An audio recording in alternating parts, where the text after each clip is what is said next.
오늘 밤은 한 권의 소설이 던지는 질문으로 시작해 보겠습니다. 누구를 위하여 종은 울리는가? 종은 보통 누군가의 죽음을 알리기도 하고 누군가의 탄생을 축하하기도 합니다. 하지만 이 소설의 종소리는 축하도 애도도 아닌 우리의 마음 한가운데를 쿵 하고 치는 소리처럼 들립니다.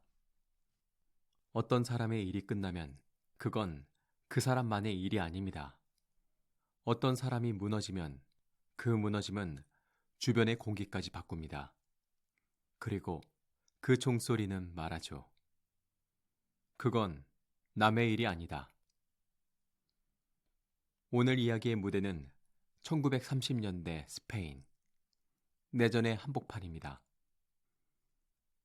그곳에는 산이 있고 눈이 녹는 냄새가 있고 밤마다 움츠러드는 모닥불이 있고 사람들이 있고 신념이 있고 배신이 있고 무엇보다 선택이 있습니다.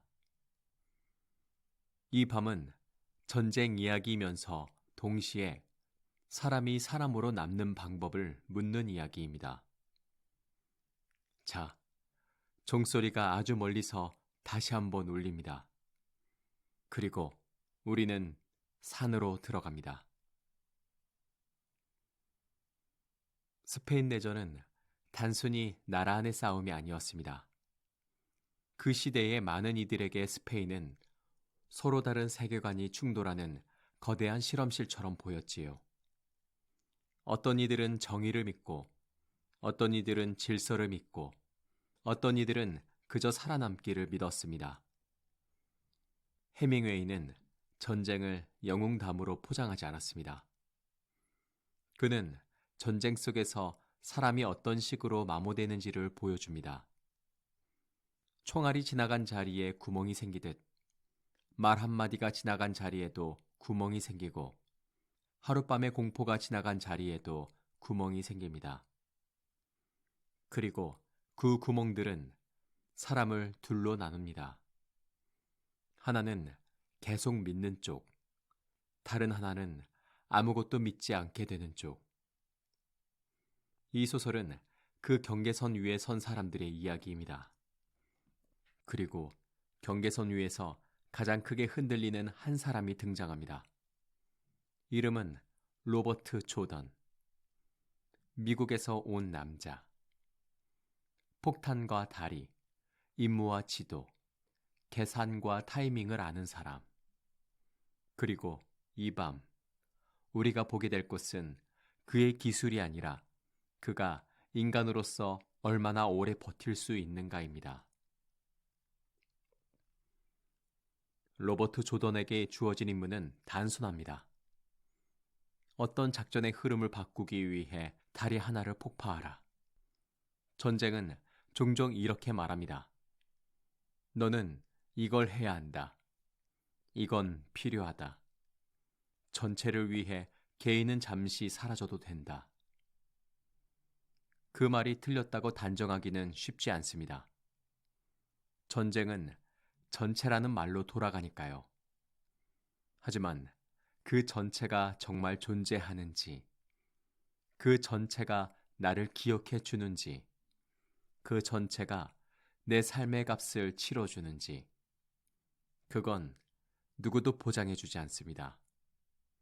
조던은 산으로 들어갑니다. 길은 좁고, 공기는 얇고, 발걸음은 눈에 적고, 나뭇가지에 스치는 소리 하나에도 사람은 고개를 듭니다. 그가 찾아야 하는 것은 다리가 아니라 다리를 지킬 수 있는 사람들입니다. 이 임무는 결국 사람과 사람 사이의 신뢰를 성립하니까요. 그리고 조던은 게릴라 집단을 만납니다. 산속에서 숨어 지내며 싸우는 사람들. 그들 안에는 여러 얼굴이 있습니다. 정의를 믿는 얼굴, 복수를 믿는 얼굴, 두려움을 믿는 얼굴, 그리고 체념을 믿는 얼굴. 그 얼굴들이 한 모닥불 곁에 앉아 서로를 견제하고 서로를 필요로 하고 서로에게 눈을 떼지 못합니다. 전쟁에서 가장 위험한 건 적의 총이 아니라 같은 편의 마음이 흔들리는 순간이라는 걸 조던은 곧 배우게 됩니다. 그 집단의 중심에는 두 사람이 있습니다. 하나는 파블로. 한때 용맹했던 지도자였지만 지금은 전쟁의 값을 너무 많이 치른 사람처럼 보입니다. 그리고 또 하나는 필라르. 강한 눈빛, 단단한 몸짓, 사람들의 기운을 붙잡아두는 힘. 그녀는 단순한 조력자가 아니라 집단의 심장 같은 존재입니다. 파블로와 필라르는 부부로 묶여 있지만 그들은 같은 방향을 보고 있지 않습니다. 파블로에게 전쟁은 끝나지 않는 손실의 목록입니다. 전쟁이 길어질수록 사람은 약해지는 게 아니라 무뎌질 것 같지만 실은 반대로 두려움이 더 정교해집니다. 그는 계산합니다. 이 폭파 임무가 성공하면 무엇을 얻고 실패하면 무엇을 잃는지. 하지만 전쟁의 계산은 늘 이렇게 끝나죠. 잃는 게 더 많습니다. 필라르는 다릅니다. 그녀는 이길 수 있느냐만 묻지 않습니다. 우리가 지금 물러서면 우리는 앞으로 무엇으로 살겠느냐를 묻습니다. 이 공동체 안에서 조던은 깨닫습니다. 전쟁은 총을 든 사람들만의 싸움이 아니라 믿음을 유지하려는 사람들과 믿음을 내려놓고 싶은 사람들의 싸움이기도 하다는 것을요.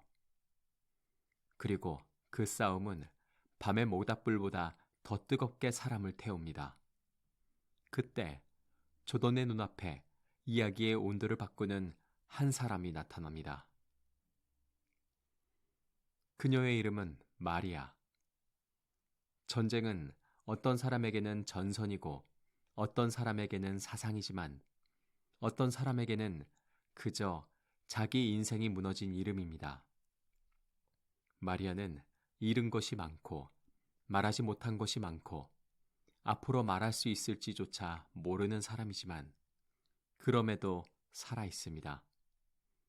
그 사실이 그 자체로 아프고도 아름답습니다. 조던과 마리아의 사랑은 평범한 시간의 속도로 자라지 않습니다. 그들에게 시간은 내일이라는 말이 아니라 지금이라는 말로 존재합니다. 전쟁은 사람들에게 사소한 것을 사치로 만들어버립니다.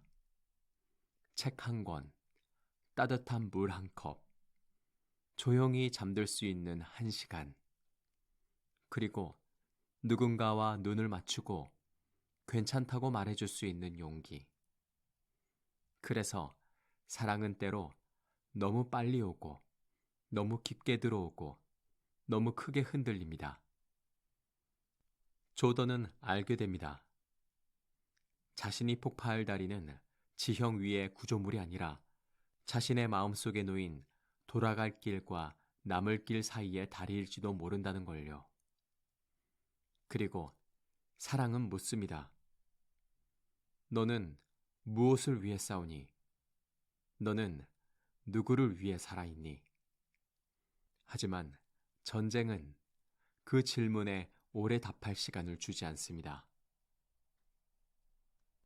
전쟁의 밤에는 이야기가 나옵니다.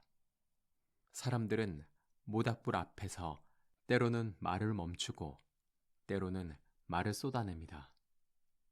그 말들은 대개 기억이 되어버린 폭력에 관한 것입니다. 해밍웨이는 잔혹함을 자극적으로 꾸미지 않지만 그가 들려주는 기억은 충분히 차갑습니다. 사람들이 흥분과 공포 속에서 서로를 사람이 아니라 대상으로 보기 시작하는 순간 마을의 공기는 산산이 부서지고 그 부서진 조각은 오랫동안 마음에 박힙니다.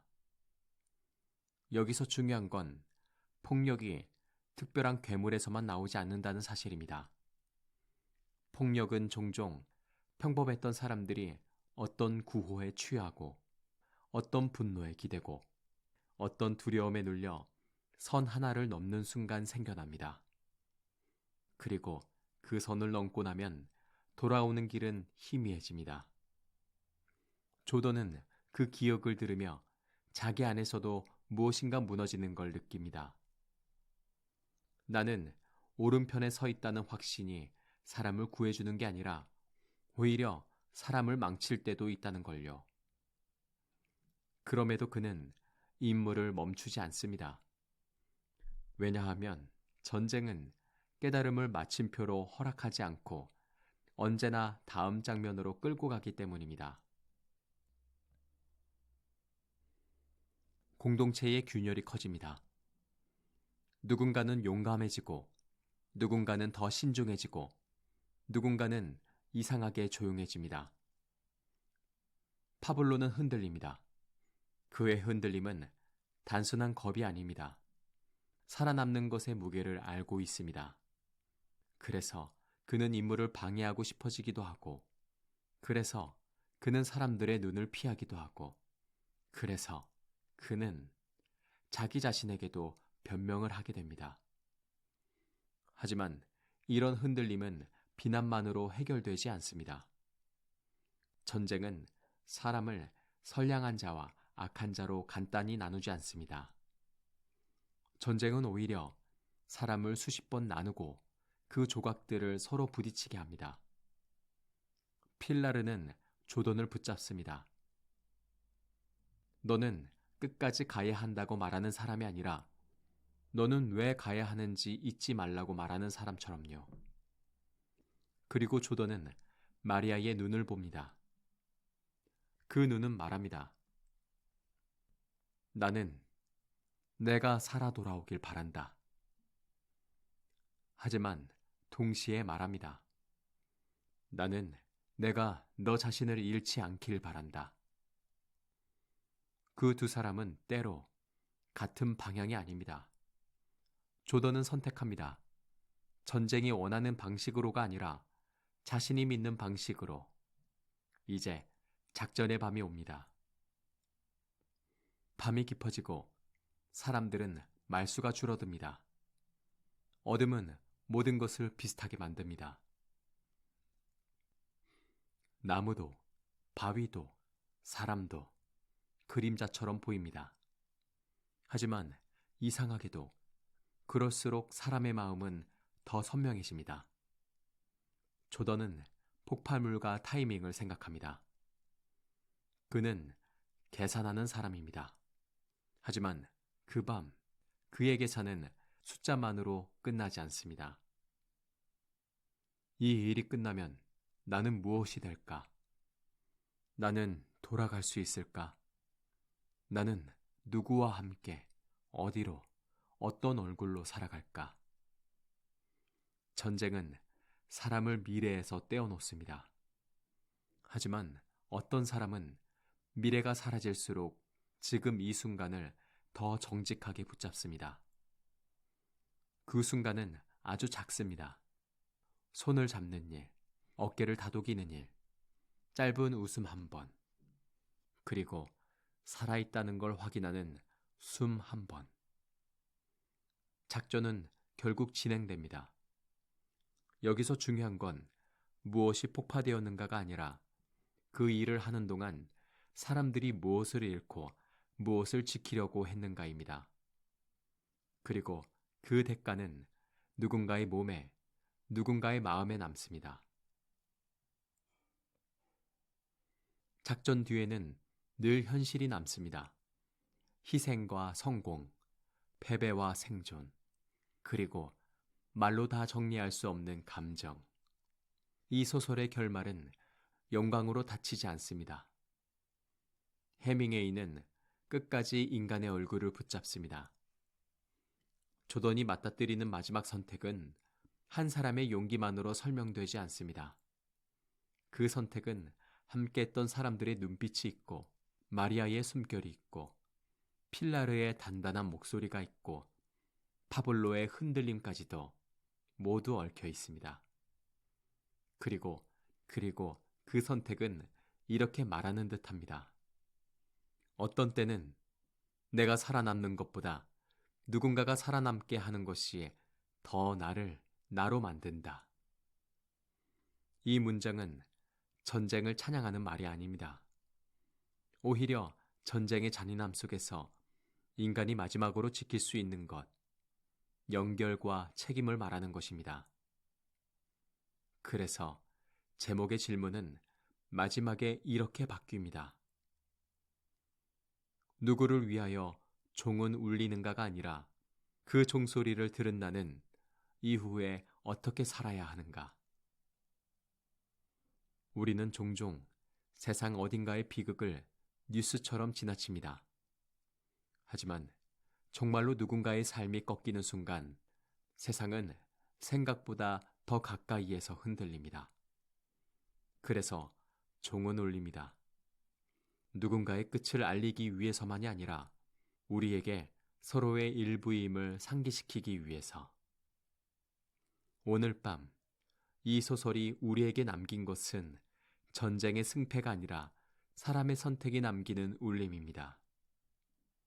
바로 지금 이 밤에도 어디선가 종이 울리고 있을 겁니다.